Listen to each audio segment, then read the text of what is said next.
Selamat datang di podcast Orang Kita. Apa peran yang harus dimainkan oleh badan usaha milik daerah? Apakah entitas hukumnya sebagai perseroan terbatas sudah tepat sehingga bisa menghasilkan profit, dengan profit tersebut dapat dipakai untuk meningkatkan kesejahteraan di daerah tertentu? Ataukah badan hukum berbentuk perseroan terbatas ini justru menjadi belenggu bagi BUMD, kemudian menghasilkan atau tidak menghasilkan profit yang kemudian entitas hukumnya harus ditata ulang? Kita akan berbincang soal ini bersama Dr. Maria Francisca Owadasanto SH MHum. Orang kita, orang Larantuka dengan campuran Boawae, yang lahir di Ende tahun 77, 5 tahun di Ende, kemudian melanjutkan studi atau sekolah pendidikan dasarnya di SD Yosef Naikoten di Kupang, kemudian menempuh studi SMP di SMPK Kartini di Mataloko, melanjutkan studi di SMA Negeri 3 Kupang, dan kemudian memantapkan diri untuk menempuh jalur hukum. Bukan untuk urusan hukum, tapi menempuh pendidikan hukum.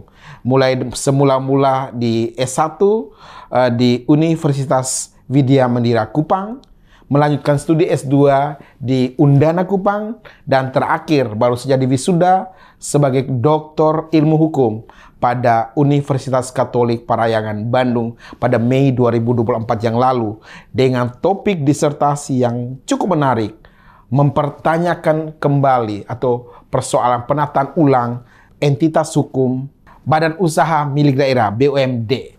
Dalam hal ini mungkin BUMD di NTT yang akan kita tanyakan, misalnya seperti Bank NTT, apakah telah berkontribusi, apa kendalanya, apakah pemilik sahamnya pemerintah daerah itu sudah tepat, ataukah seperti apa? Kita akan berbincang-bincang dengan Dr. Siska Dasanto. Selamat malam, Dr. Siska. Selamat malam, Pak. Terima kasih sudah diundang. Ya, terima kasih. Meskipun melalui virtual Zoom ya, kita bertemu untuk kemudian bercakap-cakap. Kita ingin masyarakat NTT perlu mendapatkan perhatian serius. Betapa BUMD, Badan Usaha Milik Daerah, cukup banyak nih di kita. Kalau yang terbesar di NTT adalah Bank NTT. Nah ini sebelum kita masuk ke situ, mungkin Dr. Siska bicarakan tentang, selain CV singkat tadi, mungkin ada yang perlu disampaikan, misalnya kenapa dulu memilih SMP Kartini, apa karena ada kaitan latar belakang ibunya dari bawah, seperti apa? Biar ada tambahan informasi sebelum kita masuk ke topik utama. Silakan. Baik, terima kasih. Baik, merenung tentang perjalanan hidup itu memang menyenangkan gitu ya. Memilih SMP Kartini itu memang tidak tahu sebenarnya dulu Kartini itu, Mataloko itu apa. Dalam bayangan saya Mataloko itu bentuk seperti buah gitu. Dulu saya berpikir, oh ini buah gitu. Ternyata kemudian makin mulai kelas 6, Mama sudah mulai bilang, nanti kamu ke SMP itu di Kartini, di Mataloko. Aduh, itu di mana? Belum pernah tahu gitu. Dan sebagai seorang anak yang taat pada orang tua, jadi ditempatkan di mana, ya di situ sudah kita kemudian menimba ilmu dan kemudian menjadi nyaman. Dan saya senang sekali berada di komunitas SMP Kartini, karena kita merasakan setelah kita selesai sekolah, kebersamaan dalam ruang asrama itu yang 3 tahun itu sangat bermanfaat. Ketemu teman-teman dari segala berbagai lapisan, lalu kemudian makin ke sini kami sudah punya peranan masing-masing sebagai Kartini-Kartini muda yang sekarang sedang berjaya gitu. Teman-teman saya juga luar biasa di Nagekeo, di Bejawa, bahkan ada yang sudah kepala dinas sekarang di Nagekeo. Banyak yang sudah menduduki level yang cukup bagus gitu, angkatan kami gitu. Tapi senang gitu. Jadi harusnya sekolah asrama itu luar biasa. Siap. Kemudian lanjut SMA-nya di Kupang ya, SMA 3. Iya, SMA negeri. Kenapa kemudian juga berpikir harus SMA negeri? swasta dan negeri memang harus kita rasa supaya kita tahu bahwa kemudian oh perbedaan dulu saya SMP Kartini mulai pelajaran harus dengan berdoa, tutup pelajaran harus dengan berdoa, dan ketika saya masuk SMA negeri semuanya menjadi kacau balau dan saya juga mengikuti kekacauan itu dulu lah, tapi kemudian sukses untuk tamat.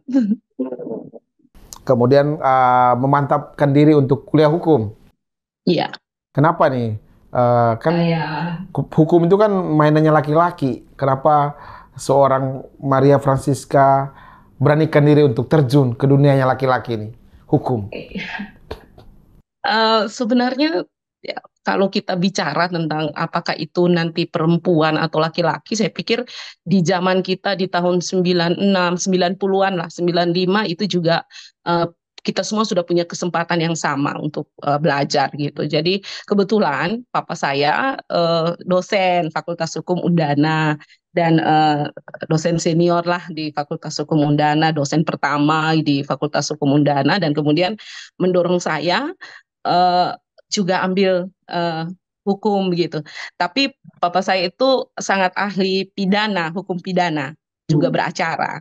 Nah, saya karena tidak mau mengendorse, minta maaf ya, tidak mau mengfollow bapak, saya pindah haluan, saya tidak boleh ambil pidana, saya ambil hukum perdata dan bisnis, makanya kemudian saya menekuni. Belajar hukum itu menarik. Menariknya kalau kemudian kita punya basic filsafat, itu memang luar biasa. Tapi Kemudian, sayangnya saya tidak punya basic filsafat, itu persoalannya. kemudian S1-nya di Unwira ya. Ya, Ngambil apa waktu skripsinya?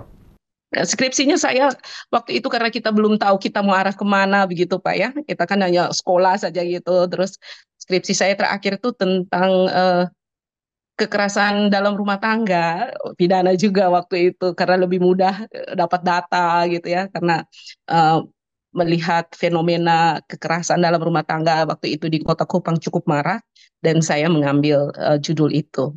Sehingga kemudian saya sebenarnya orang pidana kalau dari sisi skripsinya, tapi kemudian menjadi dosen, lalu kemudian saya memilih saya ke bidang perdata dan bisnis. Berarti setelah S1 di Unwira langsung jadi dosen? Iya, saya setelah belum tamat saya sudah diminta untuk bisa menjadi tenaga pengajar, tapi karena masih menunggu harus melamar dan sebagainya, di 1 tahun setelah saya lulus, saya langsung dipanggil untuk jadi dosen.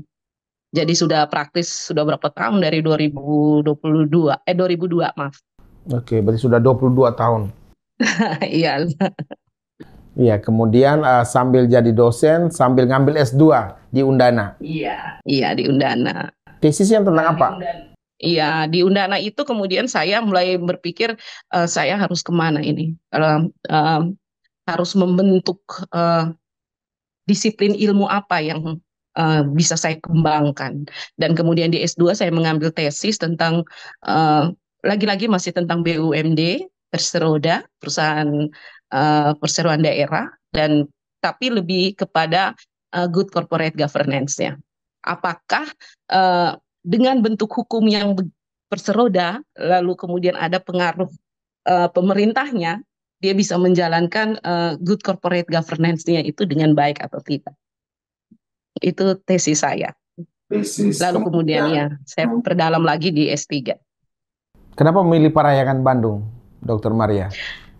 Eh, Pertama karena kita punya asosiasi perguruan tinggi Katolik yang sama, ya, karena Unika itu Universitas Katolik dan kita punya asosiasi dengan beberapa universitas Katolik yang ada di Indonesia, termasuk Parahyangan, Atmajaya, lalu beberapa lah gitu. Itu kami satu asosiasi dan kemudian untuk membangun kerjasama itu saya ke Parahyangan Bandung. Siap. Dan memperdalam topik tentang perseroan daerah tadi. Dengan judul disertasi? Eh, Penataan perusahaan perseroan daerah sebagai entitas bisnis badan usaha milik daerah dalam mewujudkan kesejahteraan sosial. Wow, menarik. Itu berarti fokus terhadap apa? Pilihan-pilihan studi kasusnya Bank NTT kah? Baik, memang tadi minta maaf Pak mengantarkan kita tadi saya eh, kalau bicara tentang Bank NTT atau bank persoalan-persoalan daerah yang berbentuk bank, saya hanya menjadi pengantar saja, tapi tidak mendalami. Saya mendalami yang tunduk kepada Undang-Undang Perseroan Terbatas. Karena itu menjadi polemik sebenarnya. Kalau dia berbentuk bank, itu pengawasannya jelas. OJK berdiri di sana dan kemudian kita tidak bisa main-main ketika terjadi tindak pidana penyalahgunaan keuangan dan sebagainya, itu kemudian bisa terurai dengan sendirinya kalau memang dicurigai terjadi penyalahgunaan itu. Sedangkan yang tunduk kepada 40/2007 Undang-Undang Perseroan Terbatas yang pure memang perusahaan daerah, itu yang menurut saya menjadi menarik karena berada pada dua sisi yang menurut saya ambigu gitu. Untuk di NTT yang seperti itu apa saja boleh tahu perusahaannya? Perusahaan yang sudah sangat bonafit, saya lebih cenderung ke perusahaan daerah milik provinsi NTT ya, tidak ke kabupaten kota karena saya berpikir satu dua sampel ini bisa mewakili pengelolaan perseroda yang ada di NTT karena semuanya tuh mati tidak hidup enggan gitu. Jadi saya mengambil salah satu contoh mungkin yang sangat apa itu PT Flobamor NTT, ada PT Jamkrida, juga ada PT uh, uh, Bolok, itu industri Bolok, kawasan industri Bolok. Oke, lalu temuan menarik dari disertasi Dr. Rosiska apa nih berkaitan dengan perseroan daerah tersebut? Baik, temuan menariknya begini Pak, ketika pemerintah diberi keluasaan karena otonomi daerah, boleh otonomi daerah adalah kesempatan pemerintah daerah, kesempatan oleh pemerintah pusat memberikan kewenangan kepada pemerintah daerah untuk mengelola daerahnya termasuk juga perekonomian. Nah, menurut saya, ketika pemerintah daerah mulai berpikir untuk terlibat dalam perekonomian, harus disadari bahwa entitas dia adalah perpanjangan tangan negara. Perpanjangan tangan negara dalam hal ini adalah untuk fokus dia adalah melakukan pelayanan publik.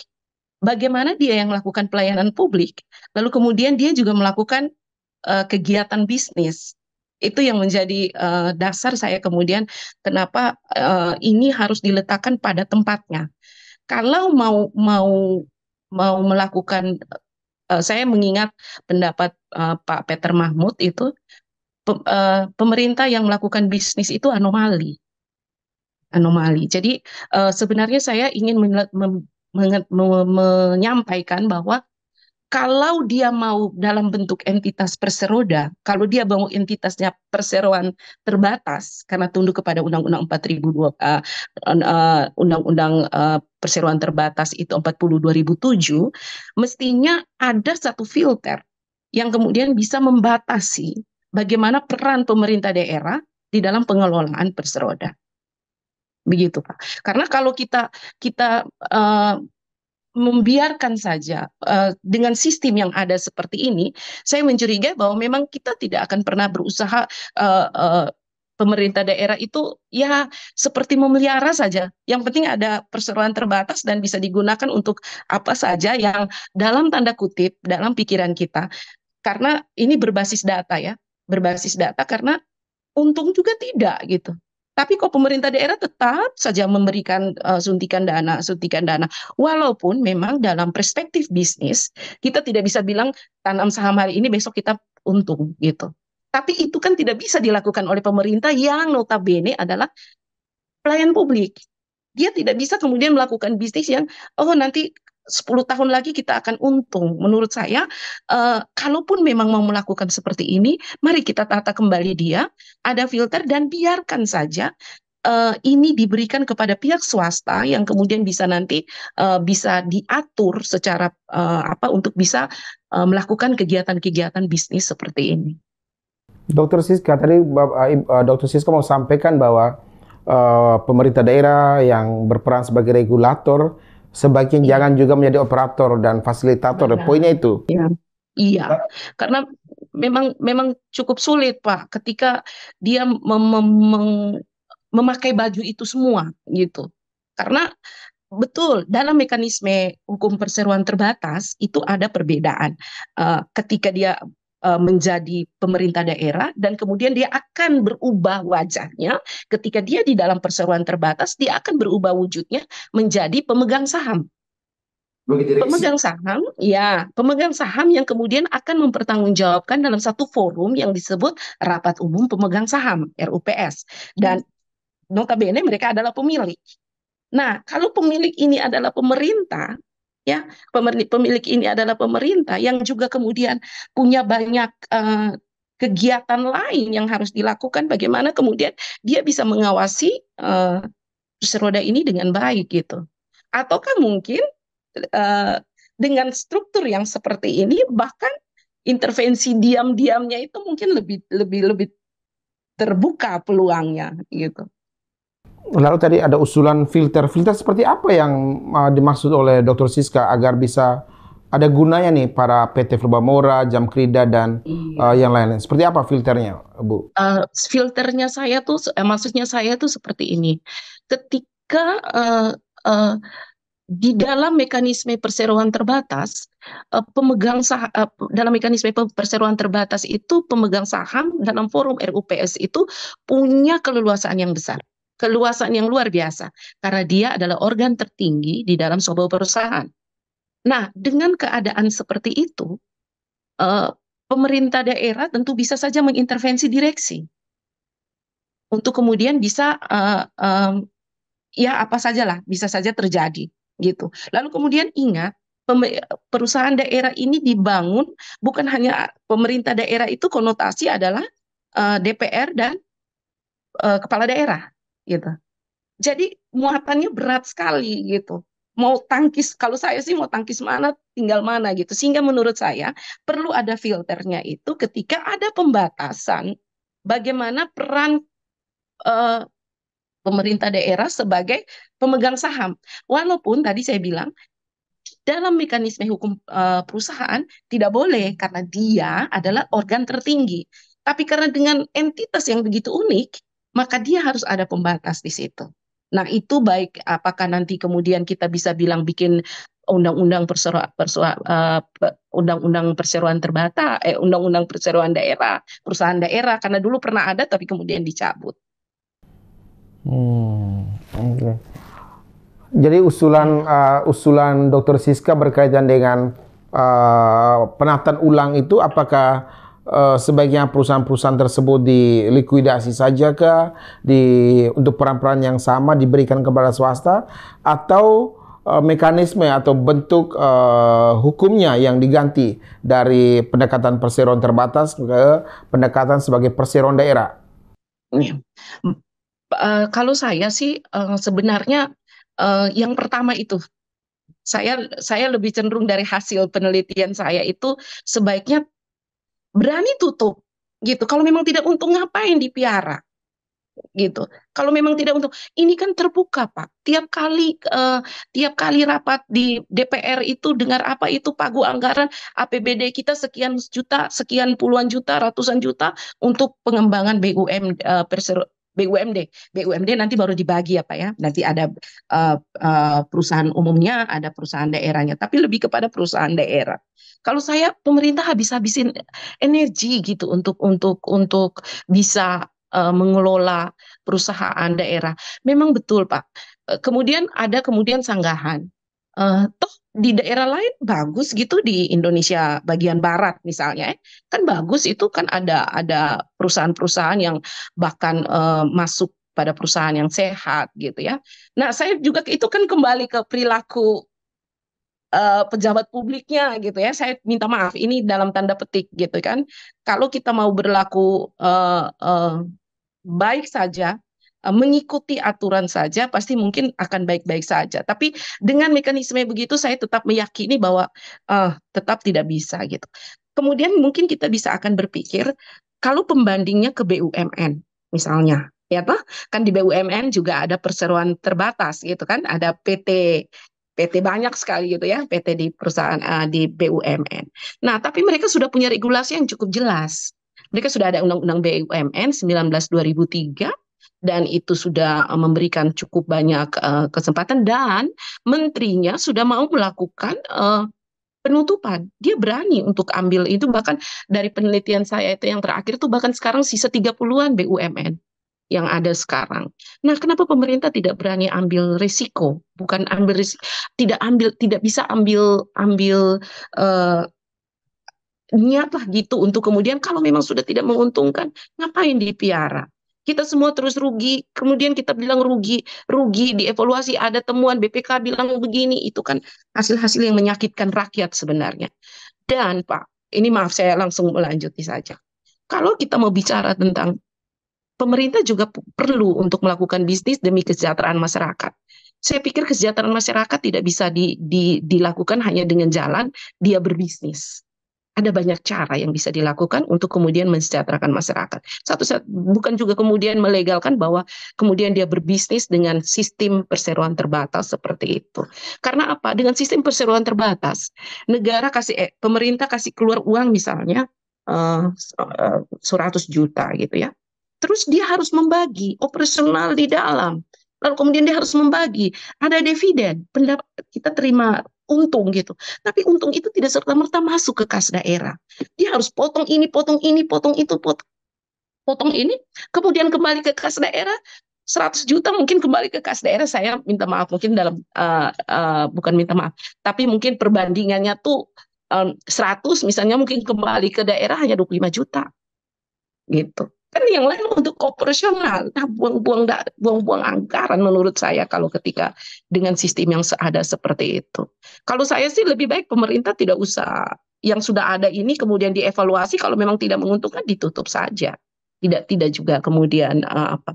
Padahal ataupun kalaupun memang mau berubah, nah satu-satunya jalan yang kemarin saya bilang adalah uh, bentuk undang-undang, peraturan undang-undang lah gitu untuk mengurus BUMD, khusus mengurus BUMD. Mungkin bisa menjadi contoh BUMN gitu. Tapi BUMN itu enak karena dia langsung dibawa Kementerian Keuangan gitu.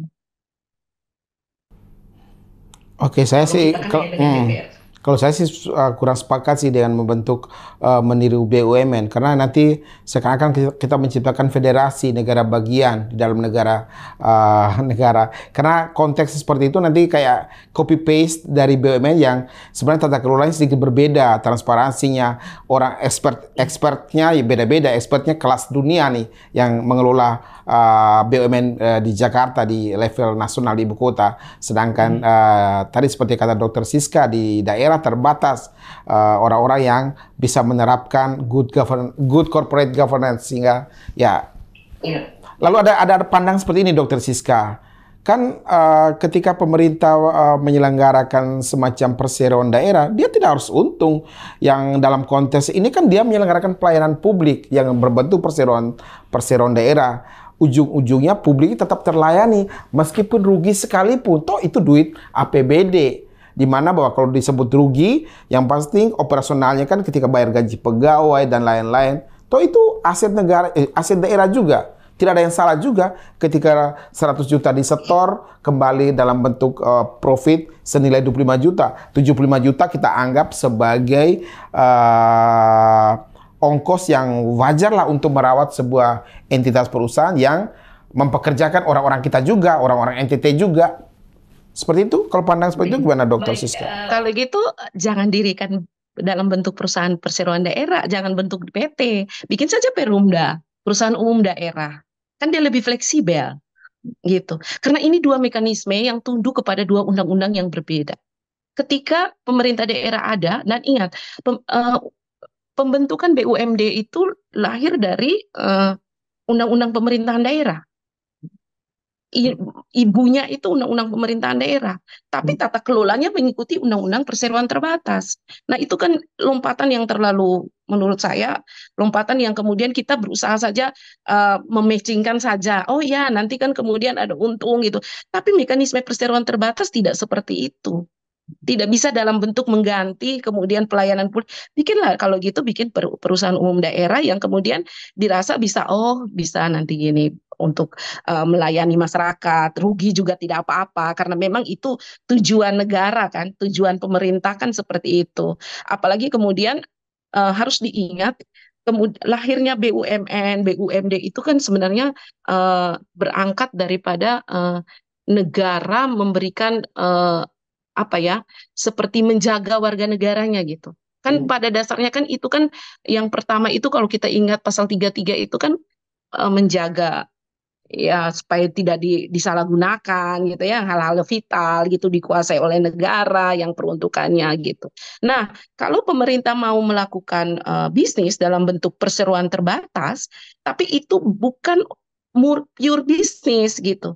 Yang memang kalau memang mau tender atau apa itu misalnya pengadaan barang negara, misalnya pengadaan apa ya, alat-alat negara mungkin membutuhkan PT gitu. Itu kan kegiatan langsung, tapi ini pure dia berbisnis. Itu yang menurut saya eh, tidak tahu kakak, mereka bisa di Jakarta dan menikmati mungkin apa ya, tapi kalau kita di daerah kan rasanya sedih gitu, karena ini ada uang ada uangnya, kita daerah sudah sangat minta maaf, uang daerah yang sudah sangat kita orang bilang, saya tidak mau pakai itu kata sih, tapi akhirnya keluar juga, nanti Tuhan tolong apalah istilahnya kalau kita NTT itu segala macam, padahal kita daerah kaya gitu. Kemudian kalau kita bisa kelola dengan baik gitu, dengan peraturan yang baik, saya rasa tidak ada masalah. Ini juga termasuk dengan goodwill pemerintahnya. Gitu. Oke. Tadi kan disebutkan ada 3 contoh ya, perseroan daerah tadi, PT Frubamora, PT Jamkrida, satunya lagi apa tadi? Kawasan industri Bolok. Kawasan industri Bolok. Terus terang saya sendiri belum tahu fokusnya Frubamora itu seperti apa, fokus Jamkrida seperti apa. Bisa disampaikan kepada publik, bisa jadi juga orang NTT juga nggak ngerti karena performanya yang tadi seperti kata Dr. Siska tidak menyentuh langsung ke masyarakat sehingga mungkin tidak banyak orang yang tahu tentang contoh 3 perseroan ini. Bisa diceritakan? Kalau secara umum ya Pak ya, sebenarnya kalau mau bilang perseroan daerah itu dibuat untuk apa, biasanya di anggaran dasarnya tuh ada gitu ya. Dan yang terjadi adalah PT Flobamor ini yang terjadi itu adalah itu tadi melayani lalu lintas yang daerah itu laut gitu ya, yang itu juga ada pengadaan kantor, barang-barang kantor, juga kadang-kadang ikut tender beberapa begitu. Jadi menurut saya organisasinya kecil tapi mau mengerjakan semua hal gitu. Nah, itu tuh yang menjadi berat akhirnya di dalam operasional itu menjadi berat. Kalau PT Jamkrida itu lebih kepada asuransi. Dia mungkin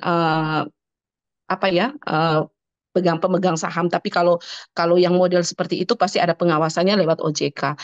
Dan kawasan industri Bolok itu baru mulai pembukaan, baru dikucurkan dana, dan seperti tadi, kita seperti yang saya bilang, karena orang bisnis tidak bisa kemudian bilang bangun besok pagi langsung untung gitu kan. Kita mesti lihat 10 tahun ke depan, tapi kita NTT tunggu 10 tahun lagi.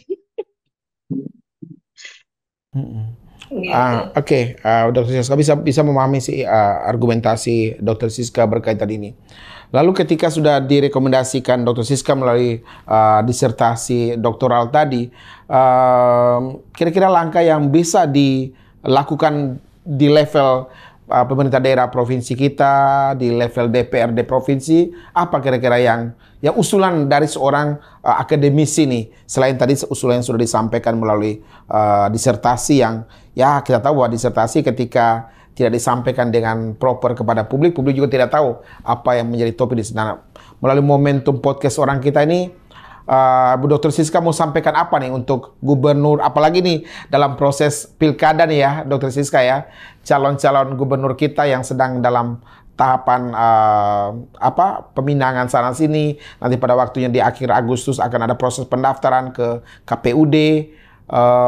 Kepada kandidat para gubernur, calon wakil gubernur ini, Dr. Siska mau ngomong apa nih berkaitan dengan perseroan daerah yang tidak untung malah buntung, negara harus keluarin duit sekian banyak, bukan negara ya, Pemprov harus keluarin duit sekian banyak per tahun, kemudian nothing, tidak dapat sesuatu, masyarakat gigit jari juga. Mendingan duit tersebut pakai buat yang lain-lain yang lebih bermakna.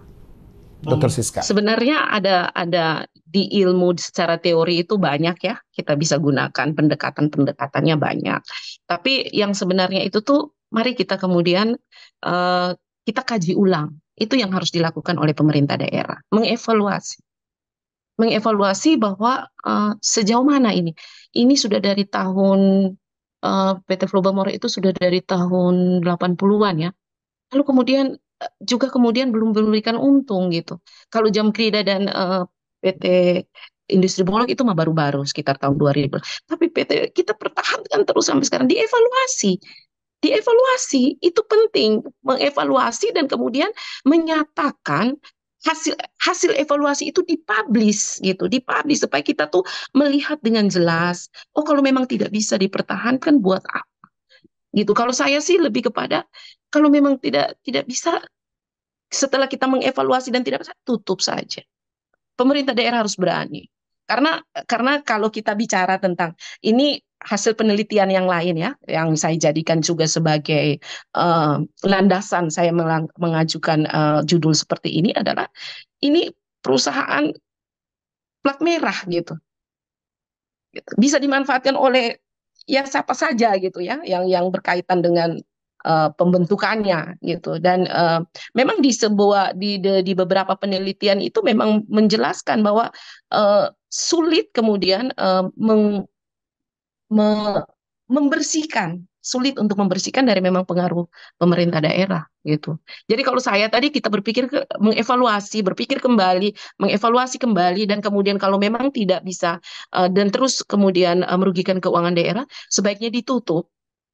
Ya, sebaiknya ditutup dan mari kita tingkatkan lagi bentuk badan hukum yang lain yang kemudian tidak juga diberikan perhatian cukup misalnya, tapi saya tidak lakukan penelitian, adalah perusahaan umum daerah itu, Perumda.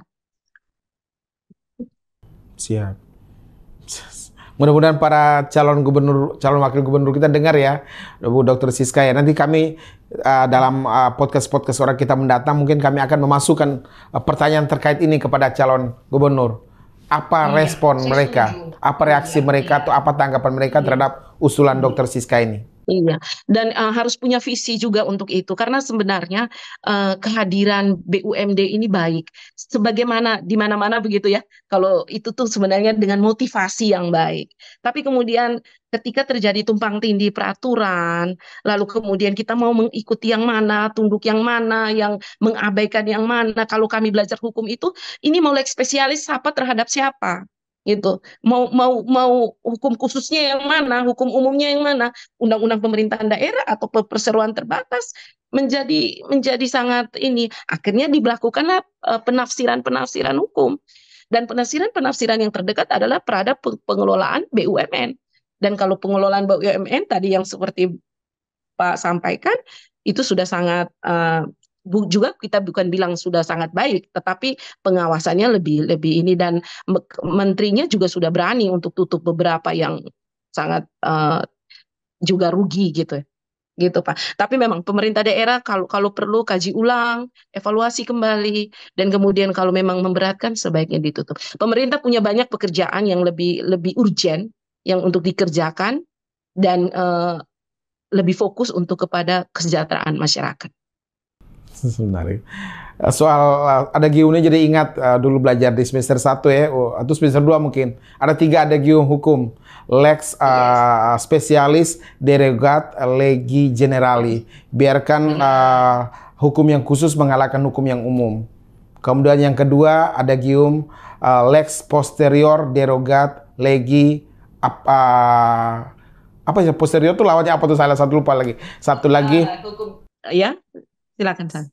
Satunya lagi lex superior derogat legi inferioria, yang hukum yang Iya. tinggi mengalahkan hukum yang kecil. Dan hukum yang lebih rendah, yang terdahulu mengalahkan yang sekarang mengalahkan yang dahulu, begitulah gitu. Ya. Itu ada gium yang terus memang kalau kita mau melakukan pendekatan-pendekatan hukum itu memang itu tiga itu dipakai gitu untuk kemudian kita bisa memang apa ya, berbicara dengan kita orang hukum itu kadang-kadang dengan orang politik tuh kita rasanya bagaimana gitu ya. Tapi saya selalu bilang, politik mau jago sampai mana, tapi harus tetap di atas realnya, yaitu hukum.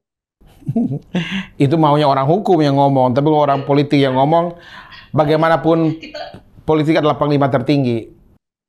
Mungkin kadang-kadang saya perlu bicara dengan Bapak Ansi Lema, barangkali. Nanti kita pertemukan ya. Oh, senior di SD ya? Iya, SD Santi Yosep. Yosef Naikoten. Iya. Nggak satu angkatan juga dengan kakak Melki? Tidak ada kakak kali ya, kakak.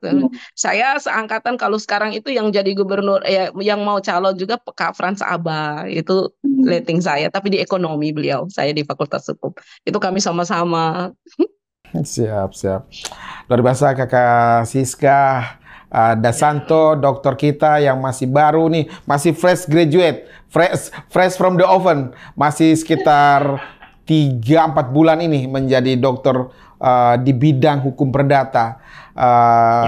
Dokter tidak banyak, tuh belum banyak lah dokter-dokter perempuan dari Nusa Tenggara Timur. Satu dari yang sedikit itu telah hadir di sini bersama kita di sore hari ini, Dr.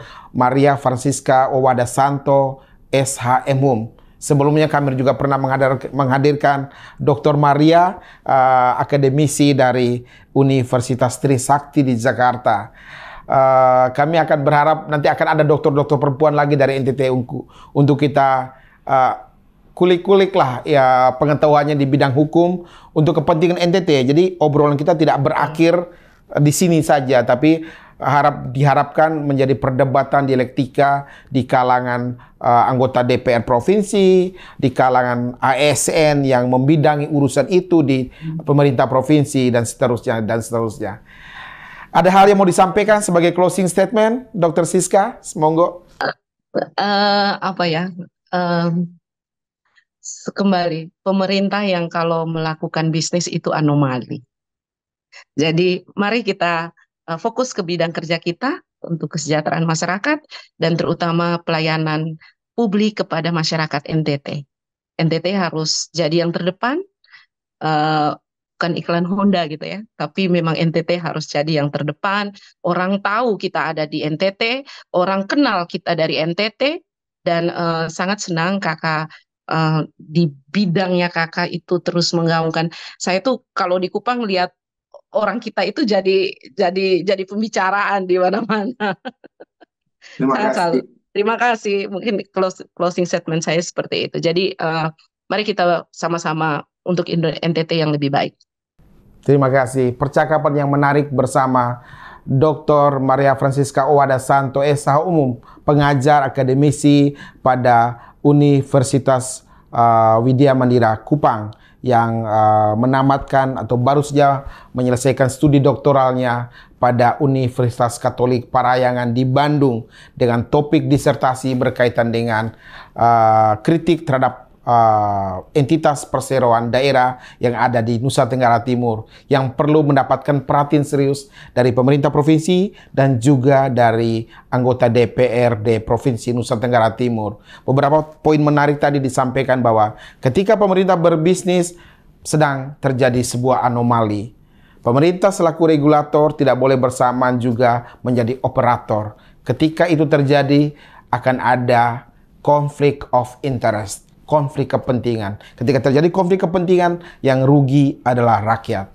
Poin intisari dari percakapan bersama Dr. Maria Francisca Owada Santo di sore hari ini. Terima kasih sekali lagi. Terima kasih untuk kesempatannya. Terima kasih. Tuhan Yesus memberkati. Terima kasih banyak. Amin. Terima kasih. Salam untuk Kupang tercinta.